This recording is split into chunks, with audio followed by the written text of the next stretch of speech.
Bismillah ar-Rahman ar-Rahim. Alhamdulillahi Rabbil Alameen.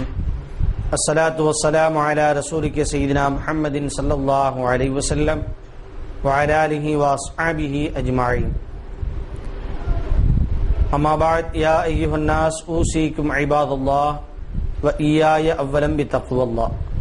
Qala Allah ta'ala fil Qur'an al-azim wal Furqan al-majid. A'udhu billahi minash shaitanir rajim. Bismillahir rahmanir rahim. Inna a'tainaka al-kawthar fasalli li rabbika wanhar. Sadaqallahu mawlana al-azim. புகழனைத்தும் அல்லாஹ் ஒருவனுக்கே உரித்தாக.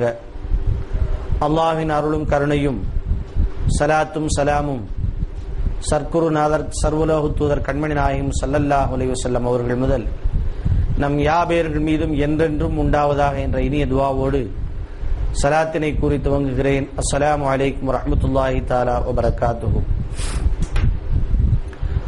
அன்பிற்கினிய சகோதர சகோதரிகளே, இப்போ நம்முடைய வீடுகளில் எல்லாருக்கும் ஒரே சிந்தனை என்னவா இருக்கும் அப்படின்னு பார்த்தோம்னு சொன்னா, குர்பானிக்கு ஆடை எப்படி பிடிக்கிறது, குர்பானியினுடைய ஆட்டை எப்படி தருவிப்பது, சந்தைகள்லாம் பார்த்தீங்கன்னா ஒரே தொப்பியா இருக்கும். இன்னும் ஒரு சில தினங்கள்ல நம்மளுக்கு குர்பானியினுடைய அமல் வர இருக்குது. அதற்கான தயாரிப்புகளில் நம்முடைய மக்கள்லாம் ஈடுபடக்கூடிய ஒரு கால சூழ்நிலையை நம்ம பார்க்கிறோம். குர்பானியினுடைய நோக்கம் எல்லாருக்கும் தெரியும். என்னுடைய உயிர், என்னுடைய பொருள், என்னுடைய எல்லா உணர்வுகளை காண நான் அல்லாஹ்வை பிரியப்படுகிறேன். என் உயிரை விட நான் அல்லாஹ்வை பிரியப்படுகிறேன் என்பதை உணர்த்துவதற்காக வேண்டி குர்பானியினுடைய அமல் நடைபெறுகிறது. ஒரு உயிரை நாம் தியாகம் செய்வதன் மூலமாக அல்லாஹ்விடத்திலே சொல்லுகிறோம், இந்த உயிரை விட, இந்த உயிரை என்னுடைய உயிர் என்று வைத்துக் கொண்டால் கூட என்னுடைய உயிரை விட யா அல்லாஹ் உன்னுடைய அன்பு, உன்னுடைய கட்டளை தான் எனக்கு பெரியது என்பதை சொல்லும் முகமாகத்தான் அந்த குர்பானி என்பது கொடுக்கப்படுகிறது. இந்த குர்பானிக்காண்டி தேடல்கள்ல எல்லாரும் இருப்போம். இந்த சமயத்துல யாரின் மீது குர்பானி கடமை அப்படிங்கறத நாம கொஞ்சம் தெரிஞ்சுக்கிட்டோம்னு சொன்னா, குர்பானி கொடுக்கக்கூடிய மக்களுடைய வெள்ளம் அதிகமாகும்.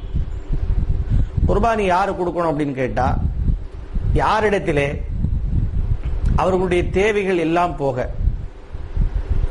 40,000 ரூபாய் பெருமானம் உள்ள பொருட்கள், நகையாக, வெள்ளியாக, வியாபார பொருளாக, எந்த வகையிலேயாவது ஒரு சேமிப்பாக, இதுவெல்லாம் ஏதாவது ஒரு வழியில 40,000 ரூபாய், ஏறக்குறைய 40,000 ரூபாய் ஒருவரிடத்தில் இருந்தது என்று சொன்னால், அவருக்கு என்னென்ன தேவைகள் இருக்கோ அத்தனை தேவையும், யார்கிட்டயா கைமாத்து வாங்கியிருந்தா அதை கழிச்சு, கடன் வாங்கியிருந்தா அதை கழிச்சு, எல்லாத்தையும் கழிச்சு நம்முடைய பொருளுடைய இருப்பை பார்க்க வேண்டும்.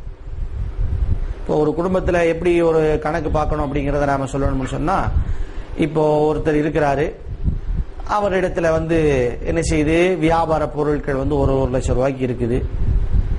அது மாதிரி நகையினுடைய அணிகலன்களாக நகை ஒரு லட்சம் ரூபாய்க்கு இருக்குது. அதே மாதிரி வேற ஏதாவது வழிகளில் அவர் டெபாசிட் பண்ணி வச்சிருக்கிற ரூபாயெல்லாம் ஒரு லட்சம் ரூபாய்க்கு இருக்குது. ஆக மொத்தம் ஒரு 3 லட்சம் ரூபாய் அவரிடத்துல இருப்பு இருக்குது. இவர் கொடுக்க வேண்டியதும் இருக்குது. சரக்கு எடுத்து வந்த இடத்துல ஒரு 50,000 கொடுக்க வேண்டியிருக்குது. அல்லது வேற ஏதாவது கடன்கள் வங்கிகள்ல ஏதாவது வாங்கியிருக்கிறாரு, அல்லது வேற யார் இடத்துல அது கைமாத்து வாங்கியிருக்கிறாரு. இது எல்லாத்தையும் கூட்டி பார்த்தோம்னு சொன்னா ஒரு 1.5 லட்சம் ரூபாய்க்கு இவர் வெளியில கொடுக்க வேண்டியிருக்கு. அப்ப இவர்கிட்ட இருக்கிறது எவ்வளவு? 3 லட்சம். அந்த 1.5 லட்சத்தை கழிச்சா எவ்வளவுக்கு இவர் இன்றைய நாள் அதிபதி? 1.5 லட்சம் ரூபாய்க்கு இவர் அதிபதி. நாம சொல்றோம் 40,000 ரூபாய் பெருமானம் உள்ள பொருள் இருந்தாலே குர்பானி கடமை. இப்ப 1.5 லட்சம் இருந்தா அதை விட அதிகமான குர்பானி கடமை ஏற்படக்கூடிய நிலையில தான் அவர் இருக்கிறார். அப்ப இந்த குர்பானி கடமைக்கு 40,000 ரூபாய் பெருமானம் உள்ள பொருளோ அல்லது வேறு ஏதாவது அணிகலன்களோ அல்லது பணமோ அல்லது நகையோ எது இருந்தாலும் சரி, 40,000 பெருமானம் உள்ளதாக இருந்தால் வியாபார பொருள், நகை, பணம், காசுகள், இதுதான். இந்த மாதிரி இப்போ நாம அளவு எடுத்து அதுல 40,000 ரூபாய் பெருமானம் உள்ளதாக நம்ம இடத்துல இருந்தால் நாம குர்பானி கொடுக்கிறது நம்ம மேல கடமை இருக்கிறது. இது ஆணாக இருந்தாலும் சரி பெண்ணாக இருந்தாலும் சரி எல்லாருக்குமே கடமை இருக்குது. நிறைய வீடுகளில் நாம நினைச்சு வச்சிருக்கிறோம் ஆண்களுக்கு மட்டும்தான் குர்பானி கடமை, பெண்களுக்கு எல்லாம் குர்பானி கடமை இல்லைன்னு சொல்லி நாம நினைச்சுக்கிட்டு இருக்கிறோம். அப்படி இல்லை. ஆணாக இருந்தாலும் சரி பெண்ணாக இருந்தாலும் சரி அவங்க மேல குர்பானி கடமை இருக்குது. ஏன் அப்படின்னு கேட்டா பெண்களுக்கும் இருக்குது. இப்போ உதாரணத்துக்கு நாம திருமணம் முடிக்கும் பொழுது நிக்கா ரெஜிஸ்டர்ல எழுதுவாங்க. அதாவது பெண்ணுடைய வீட்டுல என்ன செய்வாங்க, அந்த பிள்ளைக்காக வேண்டி சீதனமாக பொருட்கள் கொடுப்பாங்க. கேட்டு வாங்கக்கூடாது, முதல்ல சீதன பொருட்கள் அதை விளங்கி வச்சுக்கிடணும். வரதட்சணை எல்லாம் வாங்கக்கூடாது. அல்லாஹ்விடத்திலே மிகவும் கண்டிக்கத்தகுந்த ஒரு காரியமாக இருக்கிறது. கல்யாணம் முடிக்கிறோம்னு சொன்னா நாம மகர் கொடுத்து மனம் முடிக்க வேண்டும். அதாவது பெண்ணுக்கு மனக்கொடை கொடுத்து நாம் முடிக்க வேண்டும். அந்த பெண்ணிடத்திலே எனக்கு அதை கொடு இதை கொடு, பெண்ணுடைய பெற்றோர்களிடத்துல எனக்கு அவ்வளவு போடுங்க இவ்வளவு போடுங்கன்னு சொல்றது ஹராம். அதை செய்யக்கூடாது. அப்படி ஒருத்தங்க செய்யறாங்கன்னு சொன்னா அவன் பாவம் செய்யறான்னு அர்த்தம், அல்லாஹ்வுடைய கட்டளைக்கு மாற்றம் செய்கிறான் என்று அர்த்தம். அதனால பெண்ணிடத்துல வாங்குறது கொள்றதெல்லாம் கூடாது. ஆனா நாம நிக்கா ரெஜிஸ்டர்ல எழுதுவோம். அதாவது பெண்ணுடைய குடும்பத்தார்களிலிருந்து அவர்களுக்கு என்ன அவங்களா மனம் பெண் பிள்ளைக்கு அவங்க வீட்டுல இருந்து என்ன செய்யறாங்க, சீதனமாக இத்தனை பவுனு இத்தனை சீர்சனத்தி இதெல்லாம் கொடுக்குறேன்னு சொன்னா அதை நாம தடுக்கல. அவங்களா கொடுக்கறதுல எந்த விதமான மாற்று கருத்தும் கிடையாது. நாம கேட்டு வாங்குறது தான் பெரிய தப்பு. நீங்க யோசிச்சு பாருங்க கொஞ்சமாவது. ஒரு ஃபேன் வாங்கினா கூட அந்த ஃபேன்ல இருந்து ஒரு காற்று என்ற ஒரு சுகத்தை நாம் அனுபவிக்கிறோம். ஒரு அந்த ஃபேன் வாங்குறது காசு கொடுத்து தானே வாங்குவோம். ஃபேன்கிட்ட நீ காசு கூட அப்பதான் எங்க வீட்டுக்கு உன்னை எடுத்துட்டு போவேன்னு யாராவது சொன்னா அவனை முட்டா பேன்னு சொல்லுவோமா, சொல்ல மாட்டோமா? அதே மாதிரி இந்த வாட்சி இருக்குதுன்னு வச்சுக்கிடுங்க. இந்த வாட்சியை நாம வாங்கணும்னு சொன்னா நாம காசு கொடுத்து தான் வாங்குவோம். ஏன்? வாட்சியின் மூலமாக ஒரு பலனை அனுபவிக்கிறோம். டைம் எவ்வளவு என்ன ஏதுங்கிற அந்த பலனை நாம அனுபவிக்கிறோமா இல்லையா? அப்போ அந்த வாட்சியை வாங்குறது காசு செலவழிச்சு நம்ம அந்த வாட்சி சொல்லுமா, நீ நான் காசு தரேன் என்னை கொண்டு போன அந்த வாட்சி சொன்னா அது மாதிரி நடக்குமா? நாம கேட்டோம்னு சொன்னா வாட்சி நீ காசு கூட அப்பதான் உன்னை என் கையில கட்டுவேன்னு சொன்னா நடக்குமா? அதெல்லாம். ஆனா பாலா போன நாம என்ன செய்யறோம், ஒரு இந்த மாதிரி பிரயோஜனங்கள் எல்லாவற்றையும் விட உயர்வான ஒரு பிரயோஜனத்தை, யாராலும் தர முடியாத ஒரு பிரயோஜனத்தை கொடுக்கக்கூடிய ஒரு சக்தி நமக்கு மனைவியாக அமையக்கூடிய அந்த சகோதரியிடத்திலே இருக்கிறது. குழந்தை பாக்கியத்தை கொடுக்கிறார்கள், நம்முடைய மனதுக்கு இதத்தை கொடுக்கிறார்கள். அப்படியெல்லாம் நமக்கு பிரயோஜனம் கொடுக்கக்கூடிய அந்த ஒரு சகோதரியை மனம் முடிக்கும் பொழுது, ஒரு பெண்ணை மனம் முடிக்கும் பொழுது நாம கொடுத்து தரங்க வாங்கணும். அதைத்தான் அல்லாஹ் சொல்றாங்க, கொடுத்து வாங்க, மகர் கொடுத்து மனக்கொடை கொடுத்து மனமுடி. அப்போ மகர் கொடுத்து மனம் முடிக்க வேண்டும். அவங்கள்ட்ட வாங்கி நாம மனம் முடிப்பதற்கு மார்க்கத்திலே அனுமதி கிடையாது. இது ஒரு ட்ராக்கு. நான் இப்போ ஒரு தகவலுக்காண்டி இதை நான் சொல்றேன் உங்கள்கிட்ட.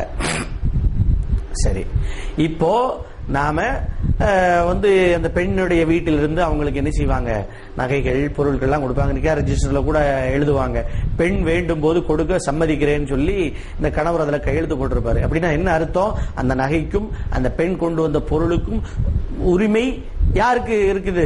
அந்த பெண்ணுக்கு இருக்குது. அப்போ அதனுடைய உரிமையாளர் யார்? அந்த பெண்ணு. அப்போ அந்த பெண்ணிடத்தில் இருக்கக்கூடிய நகையும் பொருட்களும் 40,000 ரூபாய்க்கு மேலாக இருந்தால் அந்த பெண்ணும் அந்த குர்பானினுடைய கடமையை நிறைவேற்றியாக வேண்டும். அப்போ ஆணுக்கும் பெண்ணுக்கும் குர்பானினுடைய கடமை இருக்கிறது.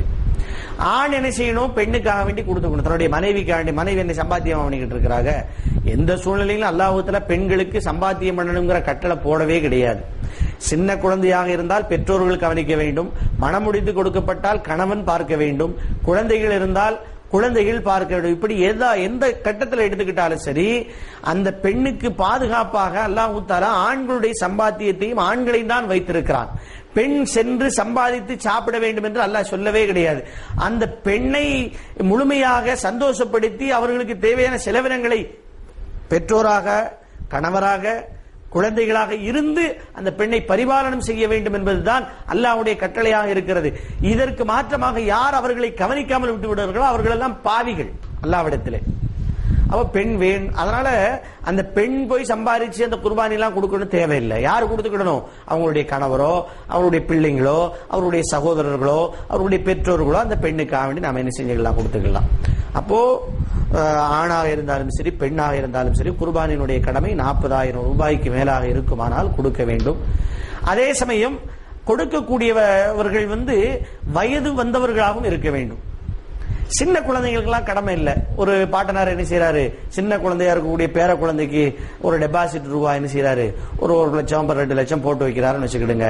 அந்த பிள்ளைங்களுக்கு எல்லாம் 40,000க்கு மேல அந்த பிள்ளைகிட்ட அந்த ரூபாய் இருக்குதா இல்லையா, அதுக்காக வேண்டி அந்த பிள்ளைங்களுக்கு எல்லாம் கடமை இல்லை. பருவ வயதை அடைவதற்கு முன்பதாக எவ்வளவு பொருட்களை அந்த குழந்தைகள் வைத்திருந்தாலும் அந்த குழந்தைகளுக்கு கடமை இல்லை. மாறாக யார் பருவம் பெற்றவர்களாக 40,000 ரூபாய் பெருமானமுள்ள ஆணாக இருந்தாலும் சரி, பெண்ணாக இருந்தாலும் சரி, பெருமானமுள்ள வியாபார சரக்கோ பணமோ நகையோ வைத்திருந்தால் அவர்கள் மீது குர்பானி கடமை என்பதை நாம் உணர வேண்டும். அப்போ நாம் இந்த குர்பானியினுடைய கடமையினுடைய அளவிலே நாம் இருந்தால் அந்த குர்பானியை நாம் கொடுப்பதற்கு தயாராக இருக்க வேண்டும். அப்படி கொடுக்கும் பொழுது அல்லாஹ்வுடைய உதவி, அல்லாஹ்வுடைய அன்பு நமக்கு காத்திருக்கிறது என்பதை நாம் விளங்க வேண்டும். இன்ஷா அல்லாஹ் இந்த குர்பானியினுடைய பிரயோஜனம் என்ன என்பதையும் அடுத்து நாம் பார்ப்போம்.